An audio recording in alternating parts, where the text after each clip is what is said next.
Palhetas. Distribuição Sinapse.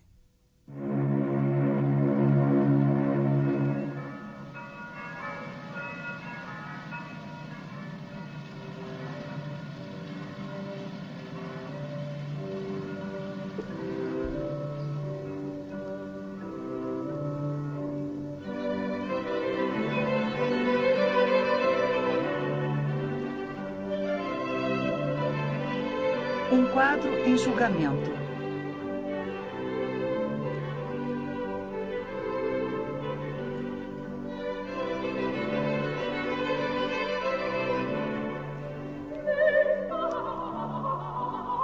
Galeria da Academia, Veneza.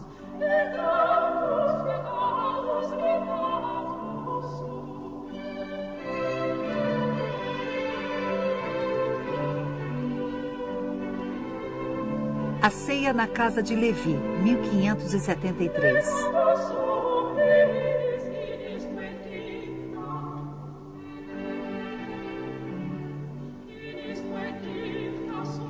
De Paolo Cagliari, dito Veronese, Verona, 1528, Veneza, 1588.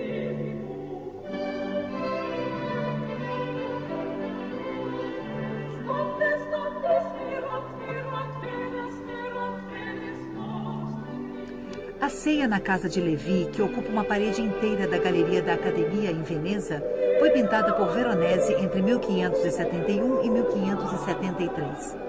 Quadro de grande tamanho, medindo 13,10 metros por 5,55 metros, muito equilibrado, obedece a normas de composição clássica em sua estrutura.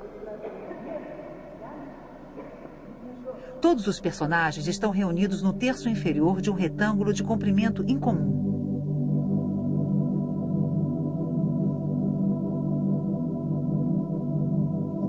Os arcos de uma galeria aberta para o exterior dividem a cena em 3 partes. Os capitéis, as colunas, os edifícios são inspirados em Andrea Palladio, o arquiteto que na época remodelava Veneza inspirando-se na antiguidade. As escadas, com balaustrada, intensificam a simetria e acentuam o efeito da perspectiva.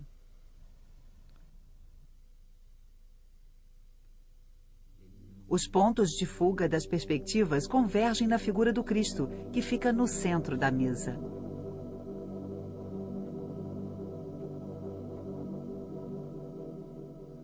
Cristo é ladeado por São João, São Pedro e outros apóstolos.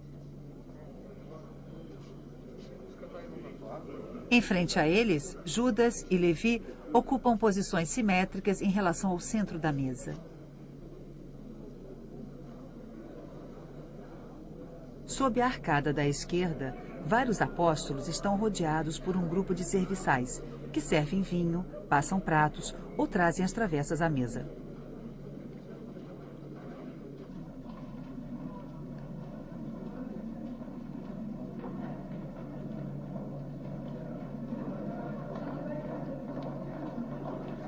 Sob a arcada da direita, o restante do banquete, mais apóstolos, pajens, servos e soldados.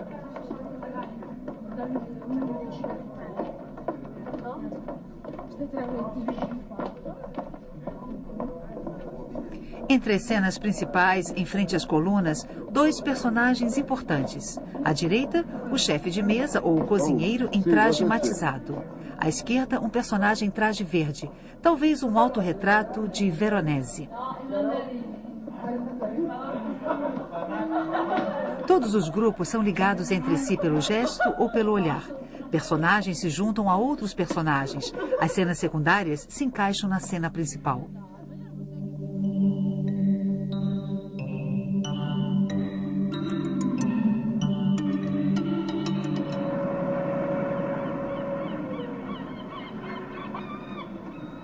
Apesar da profusão de personagens, toda a composição mostra que se trata da última ceia, a última refeição de Cristo com seus discípulos, um dos episódios do Novo Testamento mais representados pelos pintores. Veronese já havia se tornado célebre por pintar outros banquetes, como as bodas de Caná, Le Repas chez Simon ou a ceia de São Gregório. Geralmente, estas telas eram encomendadas por ordens religiosas para decorar o refeitório dos conventos. Durante a refeição, os monges tinham à vista uma lembrança do sacramento da Eucaristia. Os formatos de cada tela eram determinados pela arquitetura dos locais aos quais as telas eram destinadas. Veronese pintou as bodas de Caná para o mosteiro beneditino de San Giorgio Maggiore, em 1563. O quadro, atualmente no Museu do Louvre, foi por muito tempo o orgulho do mosteiro. Do mesmo modo, Veronese pintou esse quadro para substituir outro de Tiziano, destruído em 1571, em um incêndio do refeitório do convento dominicano de São João e São Paulo, convento que atualmente foi incorporado ao prédio do Hospital de Veneza.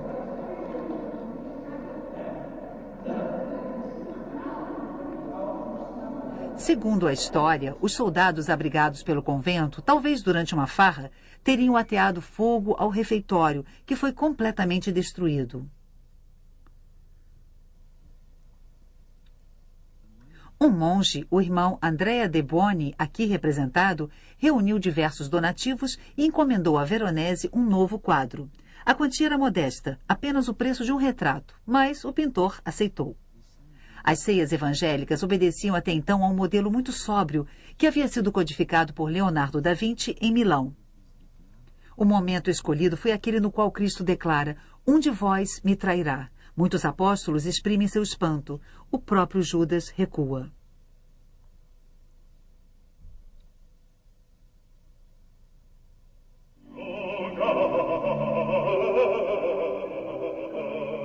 Veronese transforma completamente o espaço e o espírito da Santa Ceia. Dos 15 personagens principais, ele passa a 50. Ele retrata um grande banquete veneziano em que reúne personagens ricamente vestidos e festivos.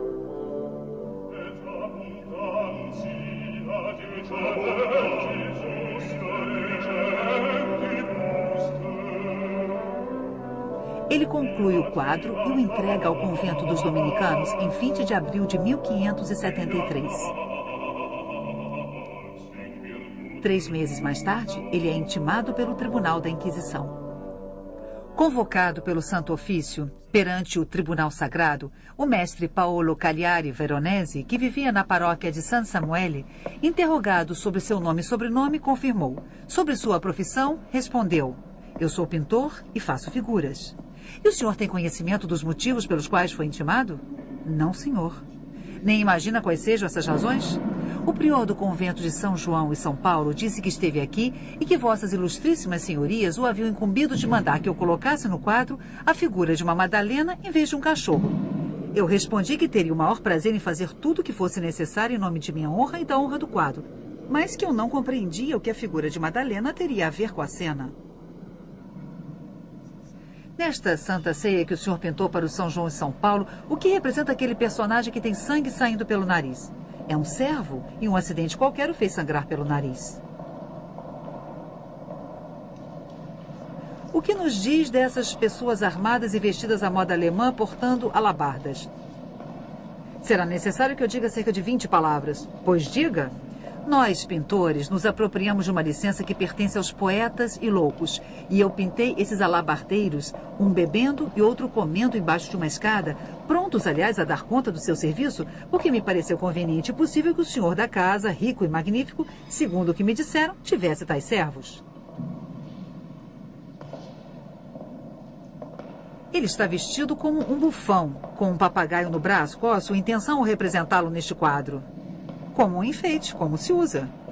E quem são esses que se encontram à mesa de Nosso Senhor? Os 12 apóstolos. O que faz São Pedro, que é o primeiro? Ele fatia o cordeiro para passá-lo a outra parte da mesa. E o que está ao lado dele? Segura a travessa para receber o que São Pedro vai lhe dar. E o que faz o que vem a seguir? Ele palita os dentes com um garfinho. Quem são, na verdade, as pessoas que o senhor retratou nesta Santa Ceia? Eu acredito que só o Cristo e seus apóstolos, mas quando me sobra espaço em um quadro, eu o adorno com personagens que me vêm à cabeça.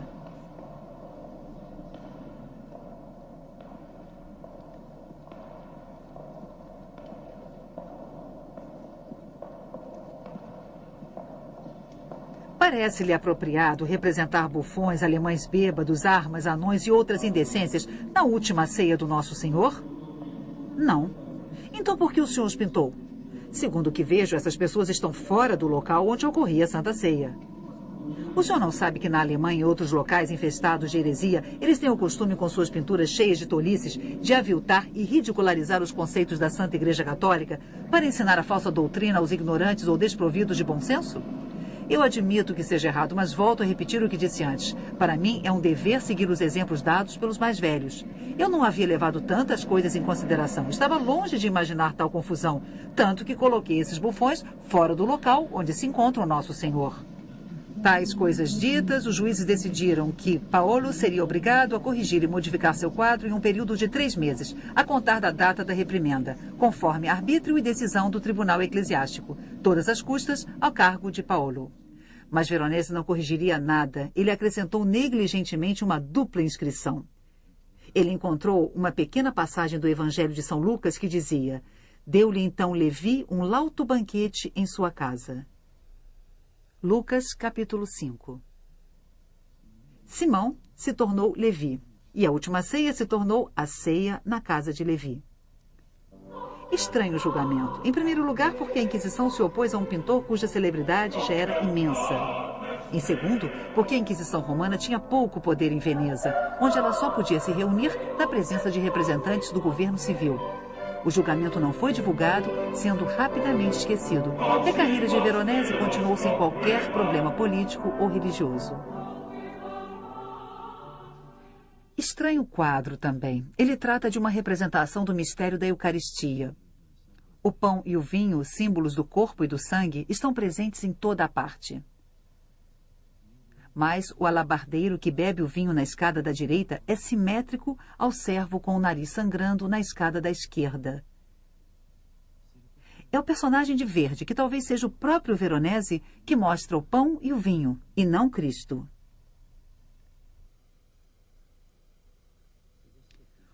Os pratos colocados acima das cabeças lembram auréolas. E até o papagaio presente em uma cena religiosa em que Veronese pintaria a tradicional pomba do Espírito Santo.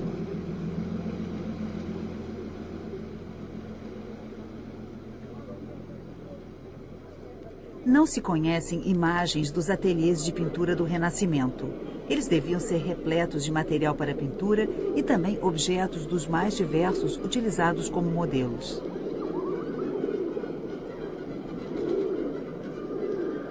As cores dos pintores no final do século XVI eram sobretudo pigmentos minerais, pedras extraídas de minas ou pedreiras e trituradas em moinhos ou com pilões.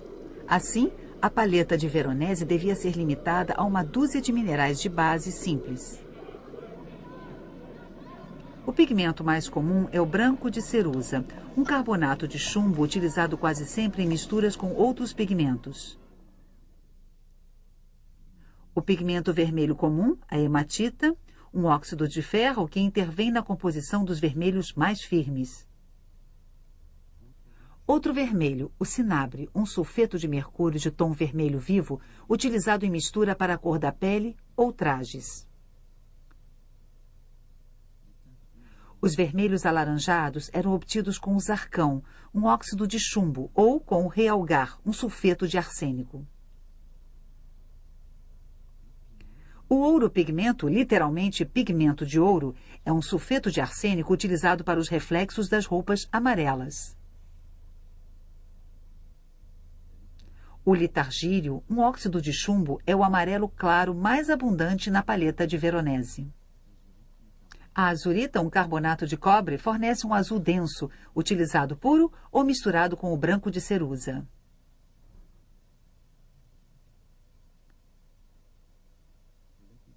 O lápis lazuli, uma pedra preciosa, fornece o azul ultramar. Raríssima na ceia na casa de Levi, um quadro barato. Esta cor extremamente cara existe em grande quantidade em O Casamento Místico de Santa Catarina.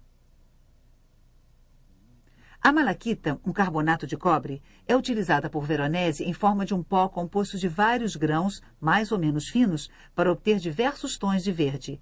Este pigmento é a origem do famoso verde Veronese.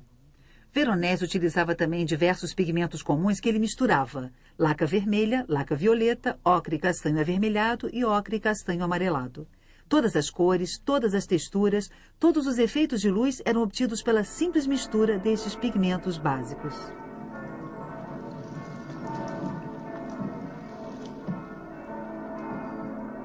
Dado o seu tamanho incomum, a ceia na casa de Levi teve de ser montada em um grande número de pedaços de linho.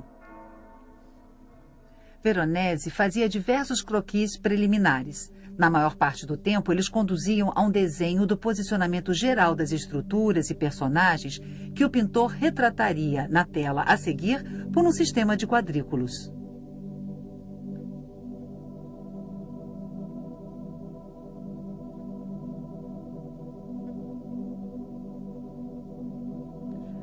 Atualmente, conhecemos os esboços do quadro A Ceia na Casa de Levi.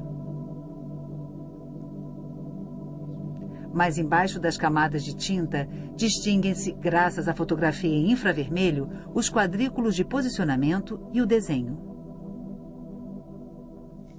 O pano de linho era, a princípio, revestido de gesso, uma mistura de cola animal e gipsita fina, até a obtenção de uma superfície uniforme. O desenho era transferido com carvão ou com a ponta de um pincel molhado em ocre castanho.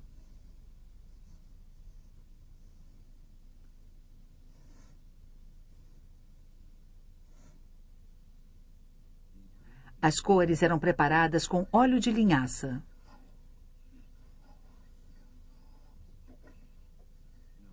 Sua colocação se fazia à meia tinta desde a primeira camada.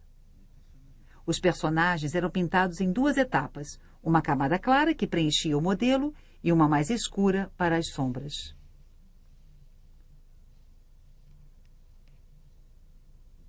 As diversas formas de claro e escuro eram obtidas na variação das proporções entre os pigmentos claros e os escuros. Mas Veronese não utilizava o preto.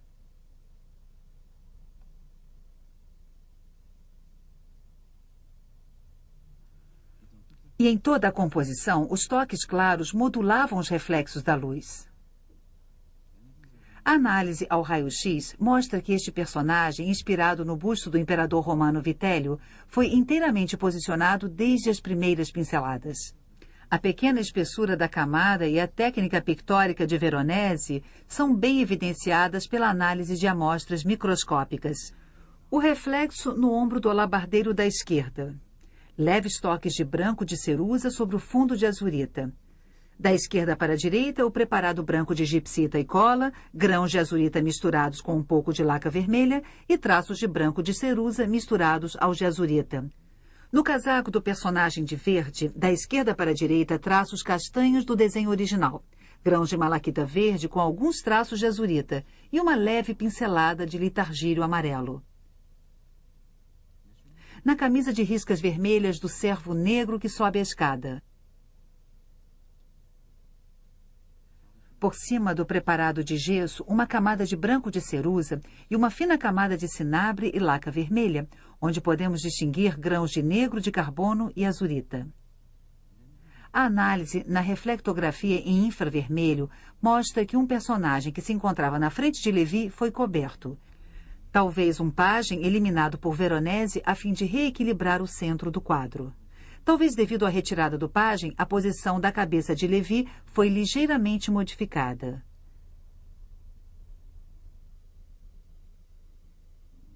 Vemos ainda os traços embaixo do fundo azul pálido. Os arrependimentos são pouquíssimos, alguns retoques em relação à posição dos personagens ou ainda às perspectivas das construções e das colunas. Veronese adora saturar o espaço de personagens e criar grupos de contraste.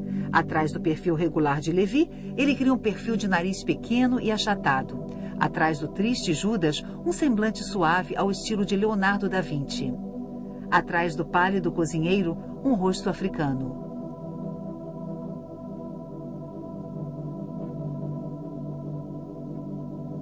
O negro atrai o branco como um gato atrai um cachorro. Encontra-se esse sistema de contrastes no tratamento da cor. O céu e as estruturas do fundo são representados com cores frias.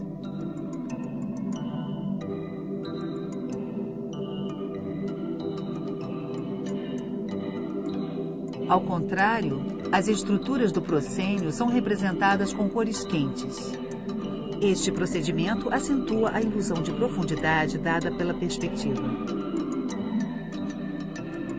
De longe, o quadro aparenta um tom uniforme bastante neutro, pouco contrastado e de uma homogeneidade notável.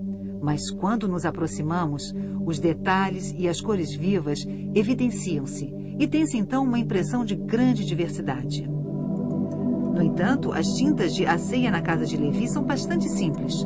Todos os tons são obtidos através de degradês das cores de base. E os componentes coloridos se equilibram em todo o quadro.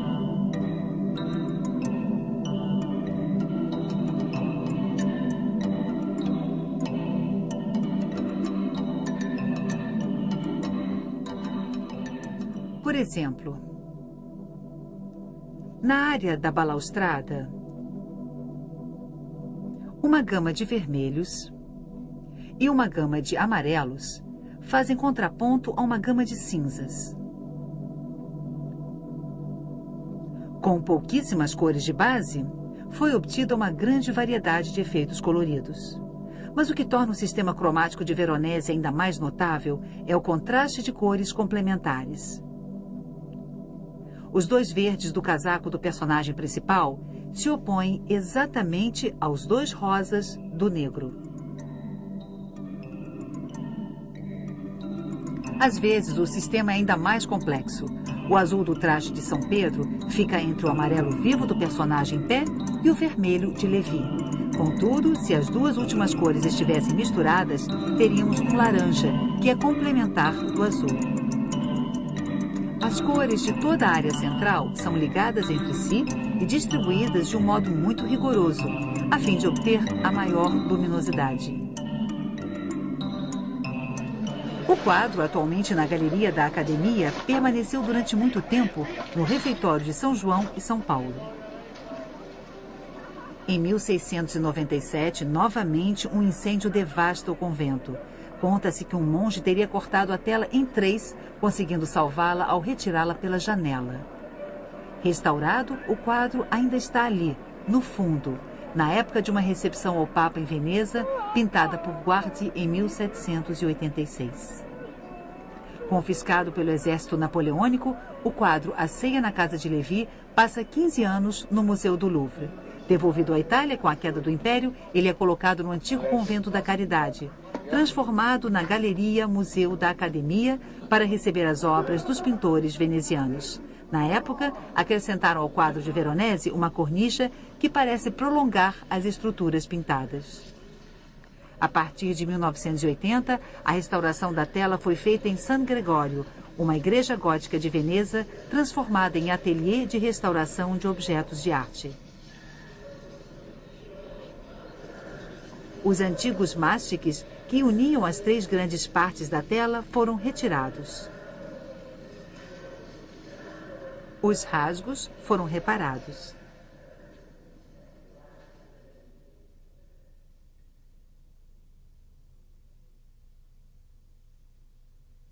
No século XIX, os restauradores acharam por bem repintar áreas inteiras do quadro, transformando completamente as cores e suas relações. O céu, em particular, foi repintado com pigmentos modernos, como o azul da Prússia, e recebeu um tom rosa. Do mesmo modo, os trajes e os rostos dos personagens ganharam tons atuais. A isto, acrescenta-se a oxidação de camadas sucessivas de verniz. As limpezas feitas durante a campanha de restauração permitiram a reconstituição de um céu mais próximo do original.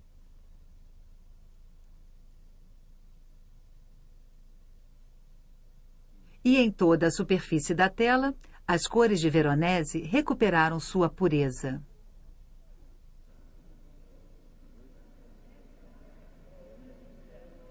Após tais operações, os 3 painéis foram montados e colados em uma tela de sustentação.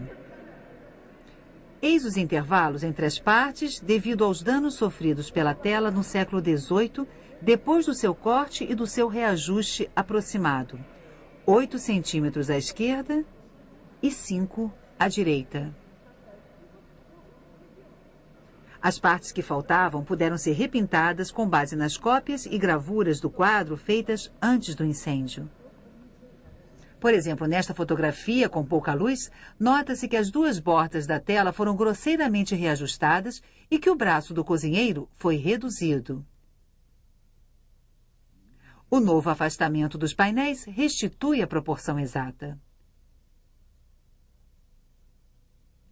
Assim como a sutura da esquerda que passava pelo bufão. Os restauradores anteriores haviam recriado a cabeça do pássaro utilizando o colo do personagem. A última restauração devolveu à cena o seu aspecto original.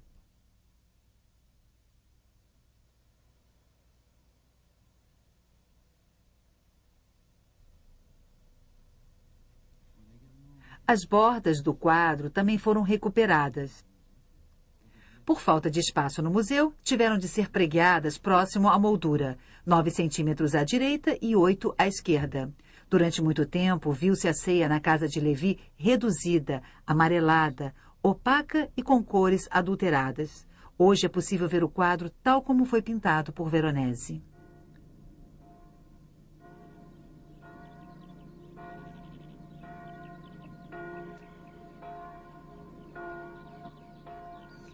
Para o público em geral, Veronese é sobretudo um nome comum. O nome de uma cor, aliás, muito mal definida.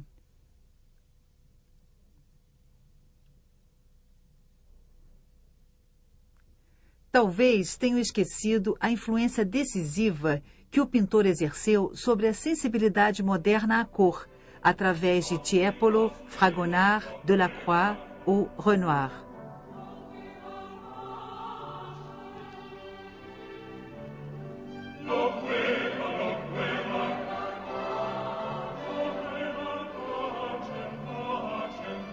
A vida do homem é mal conhecida, mas a obra está presente, enorme. Os afrescos da Vila Barbaro, em Mazères, perto de Treviso, onde Veronese usou o trompe-l'œil e onde criou com 3 séculos de antecedência a pintura impressionista. As pinturas da igreja de San Sebastiano, que o pintor passou a vida a decorar e onde ele está enterrado. As pinturas do Palácio dos Doges, onde ele decorou vários salões em diversas etapas de sua carreira. Enfim, inúmeras telas que os colecionadores europeus disputam a preço de ouro desde o século XVII.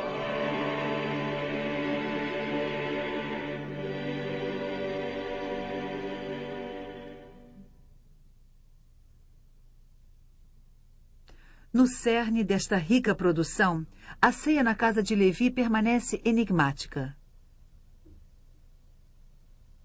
O que Judas está olhando? O que Lévy está olhando? Em que pensa São Pedro? O que este personagem de verde, que seria Veronese, poderia estar dizendo? Um reflexo, apesar de tudo, é só um traço de branco sobre um fundo colorido. Quer dizer que toda arte é ilusão, e até uma ilusão da ilusão.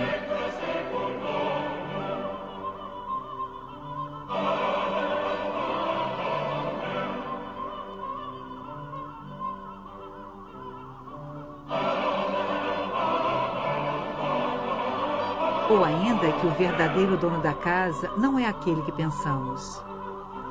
No fim do Renascimento, Cristo ocupa o centro do quadro segundo um princípio clássico. Mas aqui ele passa ao último plano, e é o pintor em pessoa que ocupa o primeiro plano da cena.